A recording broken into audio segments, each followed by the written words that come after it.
the most charismatic MP got into a heated argument, debate, grilling in Parliament.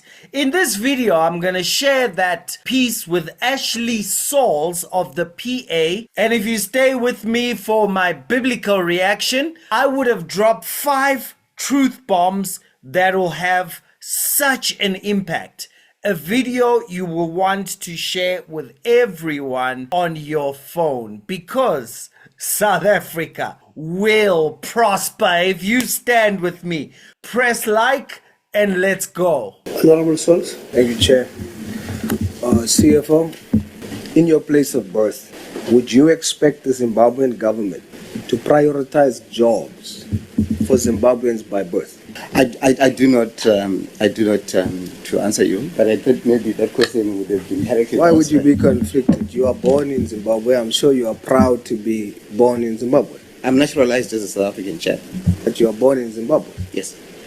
And as someone born in Zimbabwe, would you expect the government in Zimbabwe to ensure that Zimbabwean citizens by birth are prioritized for jobs? That's not a conflicting question. What do you think, honestly? I'm not sure if I should answer the question, because I feel I'm conflicted, Chairperson. Why are you conflicted? No, because I'm the subject matter. I did not employ myself. I was employed by somebody else. And I would expect that maybe those who employed me would have a better response than I would have. Zimbabwe has got its own rules in terms of employment. South Africa has got its own rules in terms of employment. They've got different priorities. Chairperson, I should indicate that I've been a resident and citizen of South Africa for close more than 20 years now. My children were born in South Africa, and I'm a South African. Thank you. Okay, let's change the subject matter. Someone born, not yourself. You're changing the subject matter. Someone born in Zimbabwe, other than yourself, is it correct for him or her to feel that the Zimbabwean government must prioritize them, not you, them, for jobs in their country? It depends on their circumstances. If they have grown up, worked the entire life of themselves, whether they were born in the DRC and they worked the entire life in Zimbabwe, or their children were born there. CFO, now you're changing the subject matter. That's wrong. What you're doing now is wrong. I indulged you. I changed the subject matter upon your request. Now let's talk about, based on the question. Please answer the question. Is it correct for not you, a Zimbabwean that is in Zimbabwe now, is it correct for that Zimbabwean to expect the government of Zimbabwe to prioritize jobs for them? It's correct for the Zimbabwean government to prioritize jobs for Zimbabweans. It's correct. Do you consider yourself South African or Zimbabwean? Should I consider myself to be South African? I travel on a South African passport. Thank you. You're no longer Zimbabwean. The Zimbabwean constitution does allow for dual citizenship, so does South African. So I still hold my Zimbabwean ID. That's correct. So are you still Zimbabwean? Yes, I'm Zimbabwean by birth. So why do you say you are no longer you South African? I said I'm South African because you should say I've paid allegiance to South Africa when I naturalized as a South African. All my children were born here except for one. They have studied here, so I consider myself to be South African. All my adult life, my working life, was spent in South Africa. What you should say, CFO, is that I am Zimbabwean, because it sounds like you are denying that you're Zimbabwean. You must be proud to say I am Zimbabwean, and I'm a naturalized citizen of South Africa. As such, I'm Zimbabwean and hold dual citizenship in South Africa and Zimbabwe. But I am Zimbabwean. Because Zimbabweans are watching you. And are you now saying you are no longer Zimbabwean? You must be proud. You must say I'm Zimbabwean. Chair, I did not renounce my Zimbabwean citizenship. I'm proud of my dual citizenship of both Zimbabwe and South Africa. I still hold my Zimbabwean ID. I did not renounce it. Zimbabwe allows me also to be a naturalized South African, and I've naturalized as a South African. Are you allowed to vote? I'm allowed to vote in both countries. Thank you. How do you view South African citizens that are saying that jobs that they vote for is occupied by foreign nationals or permanent residents? How do you feel about that? So you can repeat your question. You're saying the question is, how do I view? How do you view it? How do you feel? As a naturalized citizen, you consider yourself South African. Now, other South Africans feeling that jobs that they voted for government to prioritize for them as South Africans. Now you must speak. I want to hear, do you have the patriotic South African vibe? Or will the Zimbabwean by birth creep in there somewhere? So as a South African, naturalized citizen, do you think that fellow South Africans is correct in saying that jobs should be prioritized for South African citizens? I think the answer should be contextualized. I do agree with that sentiment. However, the context is we are a university. When we employ people at a university, we may also, from an internationalization perspective, consider foreign students, which is something that universities must strive to build. Okay. And also the international flavor in terms of the employees that Okay, I have to interject you just because of time. And we're gonna now deal with contextuality. You say you agree, right? Now we're gonna deal with context. Chairperson of Human Resource. Chairperson, what's your nationality? I'm a South African. How are you classified? You're dealing with Human Resource. How are you classified? I'm born South African. If it comes to classification per race, classified as white. You're white South African. I'm very happy that out of 1,893 total staff, 1,732 is black South Africans. I'm very happy about that. Are you happy that out of 1,893, only 111 is white South Africans? Honourable Member, I'm happy that the statistics accurately reflect the demographics primarily of the country and that of the region. So you're happy? Yes, I am. Director, what's your nationality? I'm classified as a coloured South African. A coloured South African. Now, out of 1,893 total, there are only 7 coloured South Africans employed. What is the reason for this? Well, our employment equity plan works on the basis of natural attrition. So it's not working on the basis that we basically get rid of people in order to get the representation figures right. It works on the basis of natural attrition, and you will know natural attrition, especially in a South African university sector, where our turnover is something like 2.7%. You just don't get the opportunity to very robustly and aggressively increase the numbers where they may be lacking. That's the situation. Are you saying that that's the reason why you only have 7 coloureds out of 1,893 total staff? The principle we work on is natural attrition. Our other aspect is how do we attract people to apply for positions at our university. We have a number of impediments. The most significant one, to my observation, is the location of our Okay, let me put it to you this way. Natural attrition. Let me put it to you this way. Foreign nationals, not permanent residents, foreign nationals are 10 in total.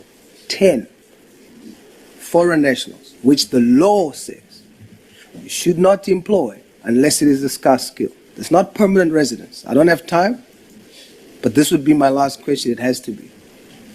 There's 10 foreign nationals. They are more than coloureds in total and at the university. Agreed. How does your reason justify that? Okay, because that category of employee is based on a contract. They're not permanent employees. Are you listening to yourself? Yes, I am listening to myself. You have 7 Yes. colored South Africans Yep. in total. You have on contract, it's still employment. Somebody's going home with money. I think You have 10 foreign nationals, more than colored South Africans born here. Foreign nationals, based on the conversation we're having here, there's permanent residents, there's naturalized citizens. Now you have foreign nationals that doesn't have permanent residence. They don't have naturalized citizenship. You have more of them employed at the university and less colored South Africans born here. How do you justify that? Do you understand what I'm saying? Colored South Africans are being marginalized in this country. There is no justification. I overlook the whole permanent resident thing. I overlook the whole naturalized citizen thing.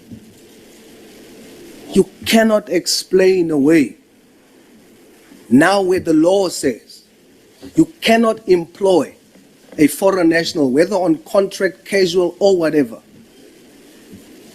And what you guys are doing, you take 7 colored South Africans that are born here. You take 10 foreign nationals, and that's supposed to be okay? Can I respond? Is that okay? No, it's not okay, and I'll tell you why it's not okay. Can I? Please. Yeah. So, we've spoken earlier about the whole issue of contextualizing issues. So I think the better question or the better evidence to give you is in terms of how many coloreds have applied for particular positions at the university. And I think against that background, we can then talk about whether employing only 7 is correct or not. I'm going to close with this. And I'm going to close with this. My time is up, but I must tell you, I'm extremely disappointed. Because you're choosing to justify this. You are basically saying more foreign national supplies than coloreds. Your stat says. Yes. Your stat says. I'm saying that. It's impossible. I will show you the statistics anytime. And I'm going to challenge that officially. There are hundreds of colored South Africans looking for jobs in this country. And for you to employ more foreign nationals and the law doesn't allow you to do so, and you are justifying it, and you from the race group, I'm extremely disappointed. Yeah, thank you very much, Honorable Sauls. Do you guys have the transformation policy there? Basically have an EE plan which was reviewed last year, and the EE plan has got our targets against the national statistics as well as the provincial, Gauteng provincial statistics. What does it say about colored Indians and whites being employed there? It's a percentage of what the statistics say we should have, and it will then also indicate to you how much is the shortfall or the deficit in each category. And it will tell you, so you are currently have a shortfall. We definitely have a shortfall in the colored, we have a shortfall in the Indian, and we have a shortfall in the white category. And when you advertise, they don't apply, what do you do? Because if you continue the process, then you're not going to reach your target. That's where the question comes from. What have you done to make sure that you reach your EE targets as far as that is concerned? Absolutely correctly, Chairperson. As I said, our EE plan with the reviewed one was just last year, November. At the council meeting in November, it was approved. And we're moving from, in our adverts, talking about affirmative action to asking for specific naming of the representation group that we're looking for. So that is going to be the move in relation to our adverts. Okay, fine. We are not answering us because you are not reaching your targets. Whatever that you are saying you are doing is not yielding results. It's what Einstein talks about insanity. Doing same thing over and over again and expecting different results because you are not reaching your targets. And the answer you are giving me is that you've got it all worked out. And I don't think City, but it's okay. We will, like I said, we are going to have a second bite with yourself. Honorable, what is the point of order? When you say to the member that they are not achieving their targets, it should be properly stated. They are intentionally marginalizing colored South Africans. Okay, thank you, Honorable Sauls. I know you are charged up. So that was the heated debate. Now, I'm going to say two things. Number one, Ashley Sauls, I believe, is one of the most talented grillers in our South African parliament. Number two, they were very clear in their manifesto that they want the borders strong. They don't want foreigners using up the resources of the country. They were very clear that they are South Africa first. So, on his very entertaining conversation with the man with the dual citizenship, 100%. On the equity matter, let's listen to this before I respond. Does DEI work? Yes. I have seen tremendous success in... Are you aware there are 100 studies that suggest that it doesn't work? There are also studies show that it does work. If you look at the Harvard But Business those are Review, done. Deloitte... Well, let's look at the Harvard Business Review because they actually did a study that no improvement in the proportions of white women, blacks, Hispanics, and Asians, and the participants feel external power trying to control their behavior. Mm-hmm. So I can only lean on my experience. So I've worked for 13 different companies throughout the course of my career.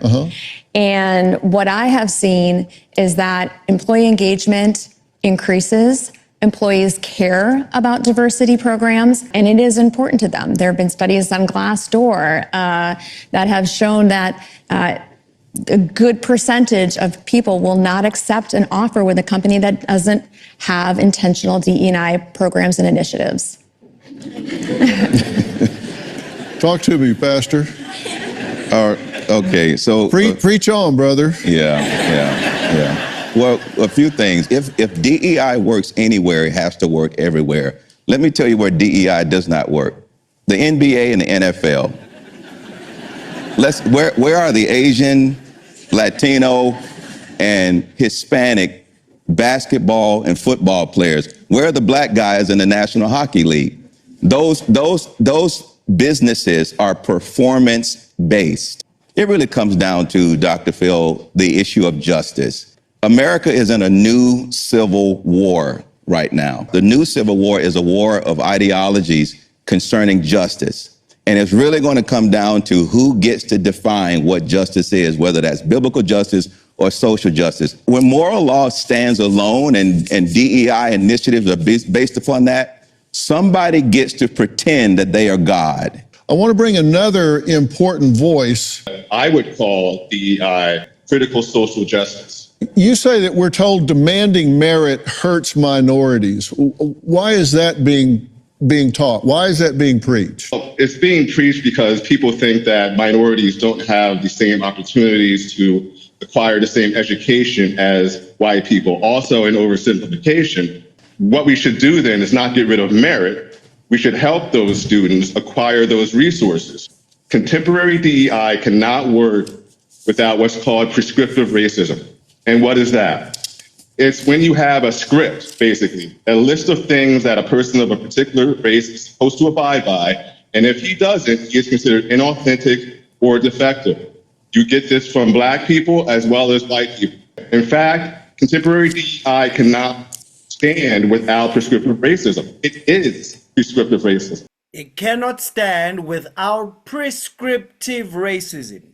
In fact, it is prescriptive racism. Now, I want to take you back to the parliament engagement. Mr. Ashley Sauls says, I can't believe you don't see this. I can't believe you're making an excuse for this. Then he says, for a colored woman, I am disappointed. Prescriptive racism. You don't know me. You don't live with me. You didn't grow up with me. You don't hang around with me. Why do you have any kind of expectation on that woman just because you saw her skin tone? That is prescriptive racism. You now saying that lady is not made in God's image as a unique individual with her own thoughts, own measurements, own skill, own dreams, reasoning capacity. No, I've just met you, but I am disappointed that you are not taking a certain position on a certain matter based on your skin color. That is prescriptive racism. I give you a script in advance.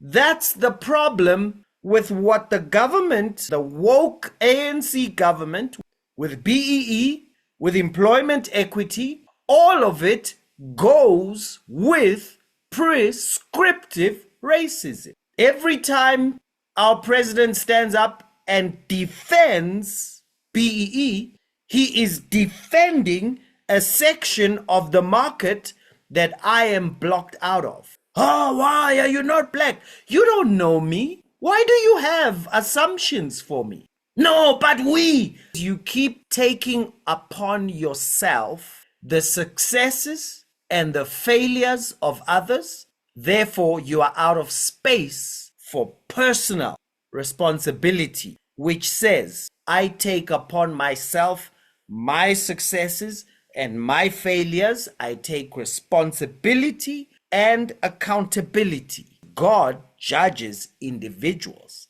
You will suffer the consequences of your individual choices. So what's the problem with woke stuff? Here's the problem with it. Number one, it requires that someone must force to play God. The lady says they just don't seem to apply. No, but change the world. Make the world look like you. They didn't apply. What do you want me to do? Play God. Second problem, it is prescriptive racism. So if you're still listening and you didn't get upset and get off, let me say this to you, my brother and sister.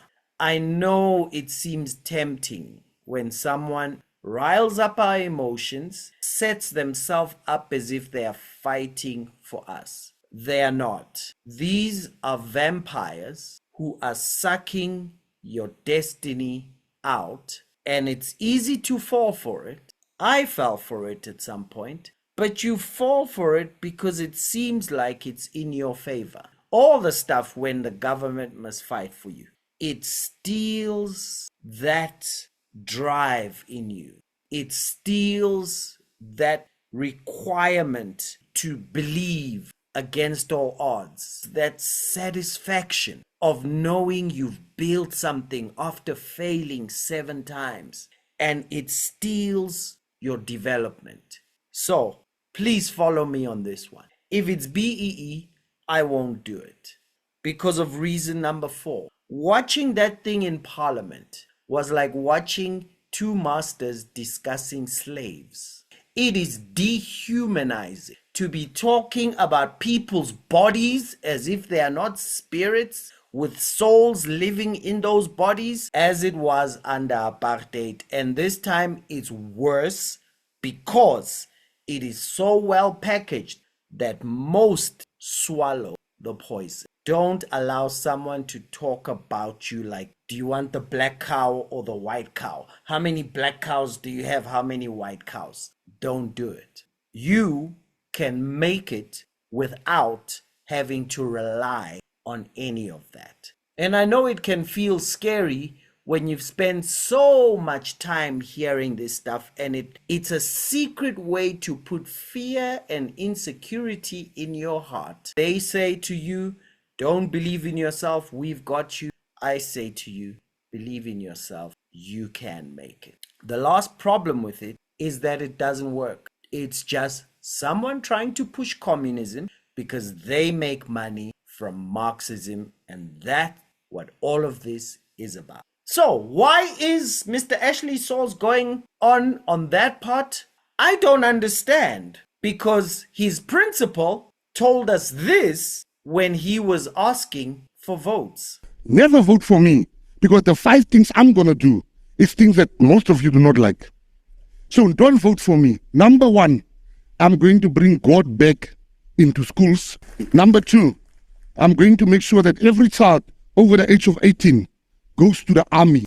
Number 3, I'm going to mass deport all illegal foreigners. Number 4, I'm going to make sure that we get rid of white, black, Indian, colored. On the paper, black people, white people, colored people, Indian people will be known on the paper only as South Africans. It's time for us to, everybody kicks the can.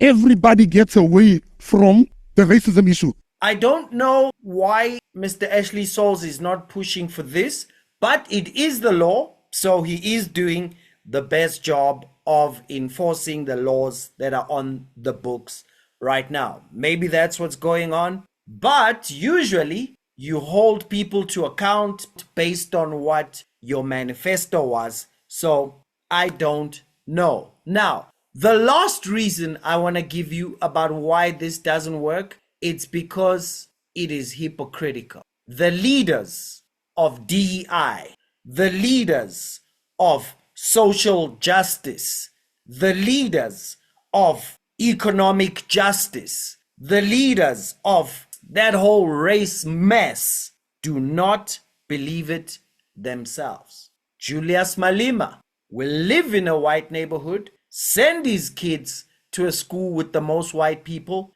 have white friends, have money in Europe and the US. Our president, when money's found under the couch, in the currency that he is getting his followers to hate, they always invest their money in the places they tell their followers to hate. It is always hypocritical. This happened when the Apostle Paul said, when I saw that they were not straightforward about the truth of the gospel, I said to Peter, called him out in public, if you, being a Jew, live in the manner of Gentiles, not as the Jews, why do you compel the Gentiles to live as Jews? You tell your members to hate white people. Why are you going to a friend's party in Italy? You tell your friends to hate the West. Why are you dressed in Italian clothing from top to bottom? You tell your followers you hate the West, we go with bricks. You have to set up official travels to go to the West to check on your assets. Why are you telling the blacks to live as blacks while you live as white? It's hypocritical. So no man can serve 2 masters. Either he'll love the one or hate the other, or he'll despise the one and respect the other. Listen, you cannot serve God and Karl Marx.